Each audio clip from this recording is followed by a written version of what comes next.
Hello everyone, welcome back to my channel. In today's video, we're gonna go ahead and get into talking about some of my favorite orchids. These are the Paphiopedilums. Now, specifically, we're gonna go into speaking about the mottled leaf Paphiopedilums. These orchids have, where do I start? Such beautiful patterns on the leaves, making them extremely beautiful, whether they're in of bloom or out of bloom. Now, my favorite paphs are not in bloom, so I decided to make the video a general care. My favorite paphs, the venustum as well as the delenatii, have actually both just bloomed last year and are currently out of bloom.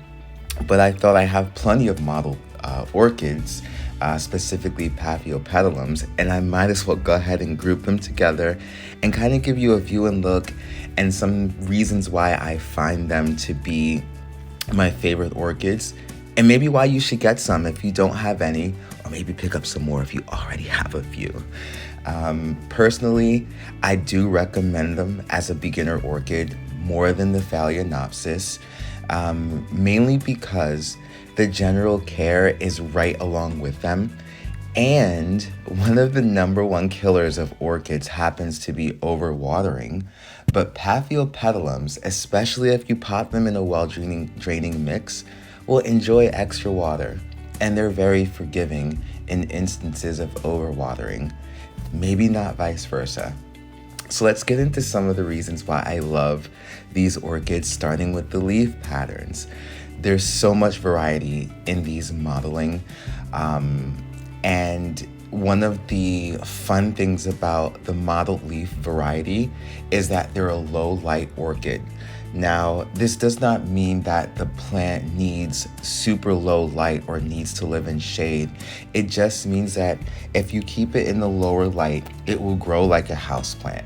So it won't thrive and give you beautiful blooms. It probably won't clump up to give you a big specimen as fast as it would, as if it were under a brighter light, but it will grow just like a houseplant, making it very versatile for people who are very low maintenance and, don't need something that needs constant supervision and care all the time. Now, higher light for these orchids, just as with the phals, is going to give you better blooms. Now, these babies will probably only bloom once a year, some twice, but the blooms are gorgeous. Most are tall and textured. And I'll just go ahead and add, some of the most common mottled Paphiopedilums are the Mottiers, which I highly recommend. They're the most common and easiest to take care of. They basically have one or two Paphiopedilums in their parentage species that make them very, very easy growers due to the consistent hybridization over the years. Those two paphs are, I believe, Colossum and Lawrenceanum. If I have pictures I can find that aren't copyrighted, I'll put them up. I don't own these particular species, but I do have a couple of Mottiers in my collection as well. Speaking of Mottiers, one of the second perks of the mottled leaf paphs are they tend to have longer lasting blooms. Now, the mottled leaf paphs typically will bloom all year round, so depending on the species that are in the parentage, of course, that'll give you also the type of blooms.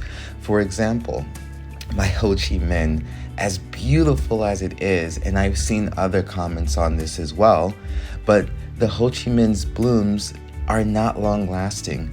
And you can kind of tell a hint that they're not long lasting because they have no waxiness to their texture.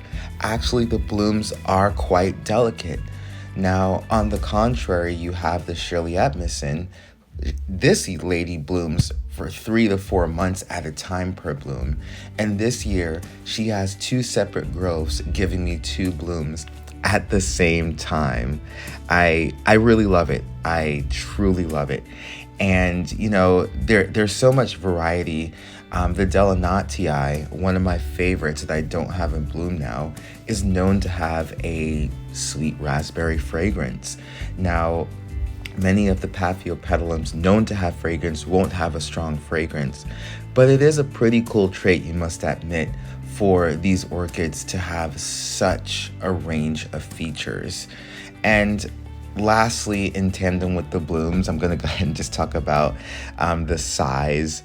I didn't want to make it something separate because most of the time the size goes in tandem with the blooms. For example, with my QF Winona here, I mean, the bloom is about the size of a quarter. You can tuck the entire plant somewhere on the bookshelf and just set a reminder to water it, and boom, you'll come back and have a bloom hanging out. Now, lastly, the last and final point, the third point I want to make about loving your mottled leaf paphs is something that I stated in the beginning, and is that they love water. Again, you pot your paphs in well-draining bark. I normally recommend staying away from moss, as it will probably stay wet too long, and it does acidify the medium, which I'll get into the cons about in just a few moments. So there you have it. Your paphs are good with tolerating heavy water. You'll have long-lasting blooms on a range of different sizes of plants, and you'll have those leaf patterns to supplement that beauty when the plant isn't in bloom. Now, there are a couple of cons that kind of go into the entire generalization of all Paphiopedilums, regardless of having mottled leaves or not. And that's basically one, that they're very, very slow growers. So in most instances, you have to not only wait quite some time for the plant to just grow, but also you'll have to wait quite some time for the blooms. Very similar to the stem spike, the bloom spike on the Phalaenopsis. In my experience, though, the Paphiopedilums are much slower. Also, with regard to bounce back, should you do something wrong, such as miss a watering, or in tandem to missing that watering, sunburn the plant, because these babies are slow growers, it may take some time to bounce back. And jumping to 2, with regard to the bounce back, you don't want to miss any waterings. Paphiopedilum roots are very, very different from Phalaenopsis in that paphs are very, very closely related to terrestrial orchids rather than epiphytes. They're somewhere in between. I don't consider them terrestrial because they don't necessarily grow in the ground. They grow on the ground in what's called the humus layer, sort of like that super leafy, soily layer on the forest floor that necessarily isn't the forest floor just yet. They love to spread their roots along there through the cracks of rocks, possibly on trees. I've heard some growing, but as a whole, you don't want to miss too much time between waterings once you figure out the schedule between watering these babies, which I do have a video on as well. And lastly, one of the cons for someone like me is that you do most likely have to repot them every year. Paphiopedilums are known to be very sensitive to the breakdown of media, the acidifying of media, the buildup of salts in media on the pot. So it's highly recommended, especially if you're growing organically, to repot once a year. I do try to pot in mediums or get some type of watering cycle where I can repot, I don't know, every 2 years, but I do find myself repotting these every year. However, you can repot a paph at any time as a rule of thumb. They normally don't mind, unlike phals, which preferably prefer to be potted in the beginning or end of the grow season and not in between. But with your paphs, it's any time. So it's really great. And I'm gonna go ahead and leave you all with that.